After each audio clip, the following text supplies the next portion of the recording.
months ago, I was on the way home with our twin 4-year-olds. We were caught in some standard West Orange traffic when I stopped at a red light. Ella, our daughter, looked at me in the rearview mirror. I could see her pop her head up from her Kindle and say, "What happens after you die?" My mind raced. This was my big moment. As a minister and as a mother, I had prepared for this one. I took in a deep breath, knowing that what I said next could make or break me. Well, different people believe different things, I said, but generally everyone agrees that when you die, you stop breathing, you stop moving. I went on with some explanation that ended somehow in most people go in a box.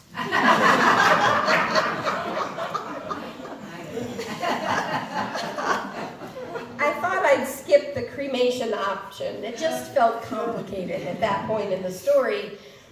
I said you get buried in the ground and you stay there a long time until you become earth again. How do you become earth again? Ella seemed curious as her brother was buried in his Amazon Kindle playing a game that had an occasional ribbit from a frog. Well, honey, the worms really do that. They come into the box. Well, who puts the worms in the box? Well, they don't get in, honey. They kind of crawl in after ribbit. The box kind of breaks down. They sort of eat their way into the box. We went on to discuss all manner of things, heaven or no heaven. Ella explained that she thought that each of us gets frozen into a statue, one of the ones at the cemetery, and then we just stand there for eternity watching it.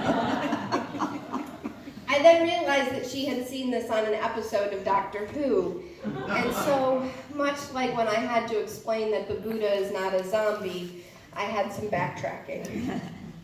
After 20 minutes or so, our son Kirk, who seemed to not be listening at all during this entire conversation, popped up and said, "Well, will Mama die first because she's old?" Not older, old. Children are brutally precise, are they not? Well, Kirk, I said, not necessarily. We don't really know when we'll die. But most of us do die when we are older. Yeah. I pulled into the driveway, I crawled into the back of the van and unbuckled both of the twins, and I made it into our foyer just behind them, just steps, when I heard Ella ask, "So which one of you, Mama, is going in the box with the worms first?" Before Anne-Marie, my wife, could answer, Kirk chimed in, "You're old, but you might not die first." Anne-Marie looked up in bewilderment. You had 20 minutes in the car. 20 minutes. We spent all of dinner talking about death, which was just fine with me because thankfully I had a backup at that point. What amazed me, though, in the conversation, beyond the fact that neither of the kids was all that terrified about death, was that they wanted to understand what you could take with you and if you could come back. There was a lot of conversation about which toys you would want in the box. That was an easy question on the surface to answer, but it has stayed with me all of this time and these months, and I keep thinking about it. Of course, we know popularly, right, and commonly that we can't take anything with us when we die. It's been made into all kinds of poetry and music. But I think it's not as easy to live this as the common knowledge would suggest. My grandmother had a practice for the last 15 years of her life of intentionally giving things away. Jewelry was the most common, but also arts and crafts, quilts, everything, really. When she died, there were still a few things left. But no one in her circle had any sense that they needed to ask for something, because they already had the cherished thing she had wanted them to have. It was an incredible thing, really, to watch her over 15 years gift us things, tell their story, and then release them. She left in the wake of her life not only these physical gifts, but moreover a lesson on generosity and letting go. A lesson on attachment and stuff. I hadn't wondered until recently what it must have been like for her to watch her favorite pair of earrings walking around on someone else's ears. I'm at a point in my life where I've just started to shift. I can feel it. From building, to beginning to mentor and release. I'm still building my life, for sure, but more and more I wonder when I'm in the box with worms, who puts them in there again? I'm starting to wonder, what will I leave behind? Though I wish that I could get to see the fruit of trees that I will plant in these days like Honi Ha Miguel in our story, it seems that this is unlikely, friends. And I know for sure that however things turn out after I'm dead, I won't have any control over them. I've known people that respond to their anxiety about dying by planning everything out. Maybe you have known these people too. Every word at the memorial, right? Every small item to be given away, every cent accounted for, everything exacting. Now, I do think there's value in giving some directions before you go, but I think you can also go to an extreme of trying to control how everything will roll out after you're done rolling. In the many memorials or celebrations of life that I've officiated, I often quote Thomas Campbell and say that to live on in hearts that love is not to die. We live on in the memories and lives of those we have mentored, taught, raised, befriended, called into our circle. We live on sometimes, too, in the accidental lessons, the causes, and the institutions that we helped build. But what I want to talk about today is how, paradoxically, we don't control our legacy, and how we can actually be a living legacy. How we can watch our earrings walk around on someone else's body and delight in it. That to me seems to be about release, about trust, about living while we're letting go. I've begun to think, like my grandmother gifting jewelry, how can I gift things now? That I can tell the stories and watch with wonder at how someone else takes that gift and uses it. It's kind of a map of life, kind of a dance. It's to have the tenacity to teach while resting in a generosity that lets the world take it on as they will. I think sometimes about this building, for example, and the folks who built this building, not just the renovation and the addition, because Helen's right here, and that would be awkward to at least not have told you that's what we're going to do. But I think about this original sanctuary, the people who envisioned this original sanctuary. Did they envision the shape of our ministry today? I don't think so. I think, in fact, maybe some of them would be scandalized by some aspects of our ministry today, if we're honest. And yet somehow we are connected across these ages, and they whose names we only partially recall yet live on in our love in a way that they could not have predicted and maybe wouldn't fully want.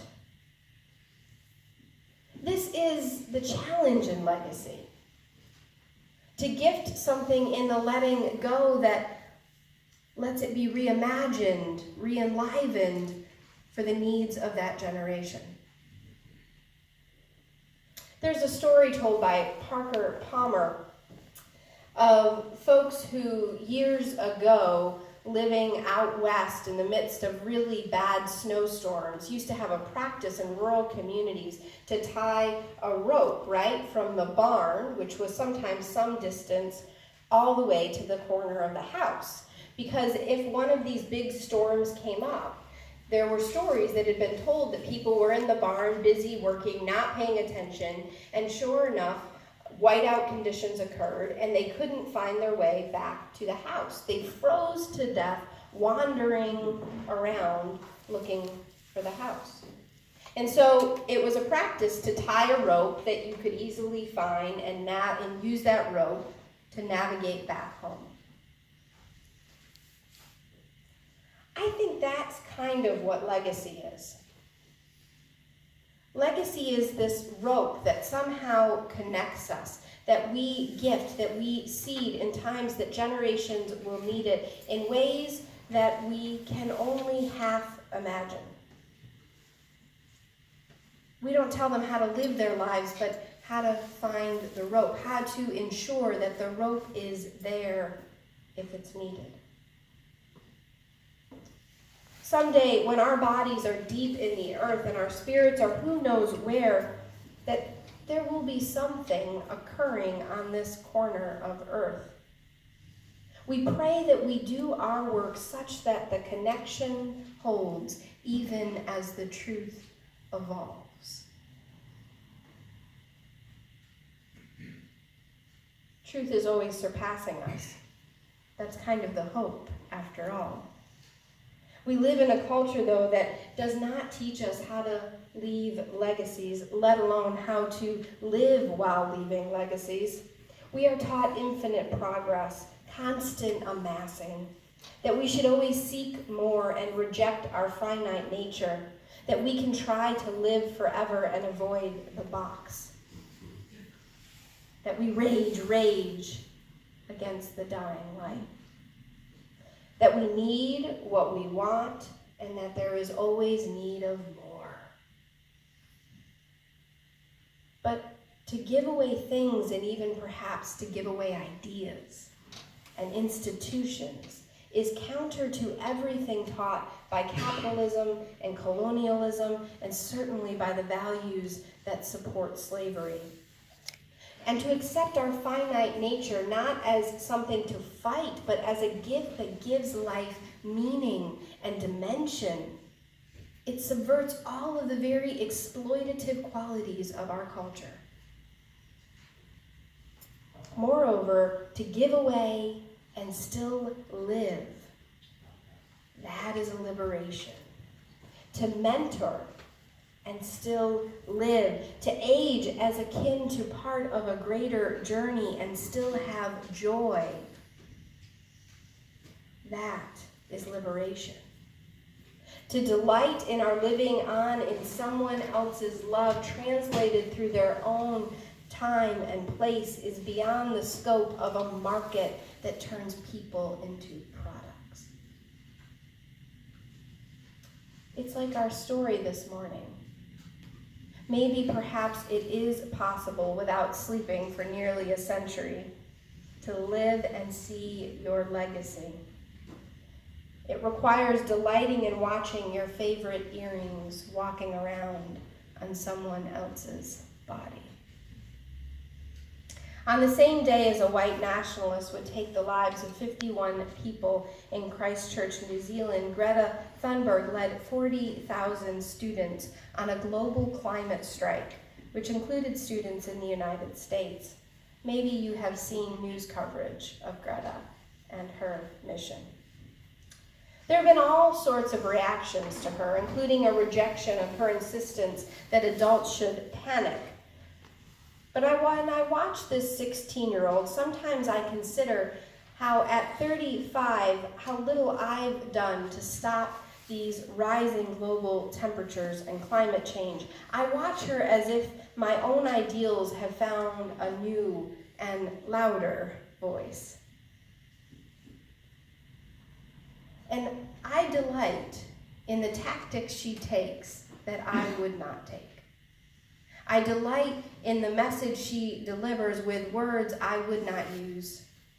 I delight in the disagreements we have, and I delight in what she can do that I have failed to do. I wonder if legacy really is just something for when you are with the worms in the box, or if it is something to be lived. A recognition of the evolution and inspiration of our bodies, a way in which we can delight in seeing the values that we have dedicated our lives to. Live on, be carried, be surpassed and reinterpreted by the next generation. We get to choose in these moments, do we not? Between celebration or jealousy. And that's the call of legacy. Do you celebrate and empower? Or do you live in smallness and jealousy?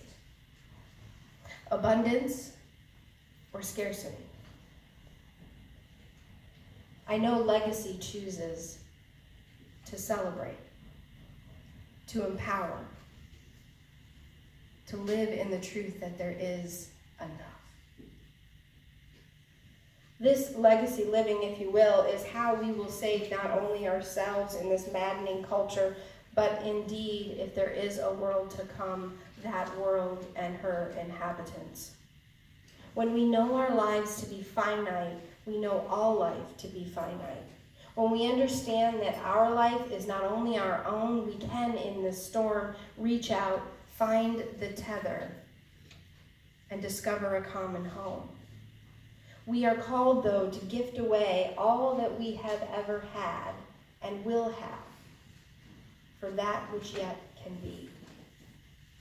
To delight in the strange revelations of our truths that will emerge in the generations to come. And we are called to leave legacies that not only are a rope, but one that helps lead them home, not binds them.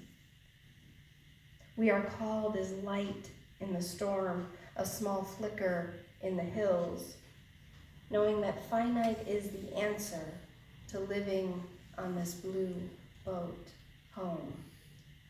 Yes, the only answer we can give to a living legacy. So may we celebrate. So may we say yes. So may we empower. So may we delight in our earrings on someone else's.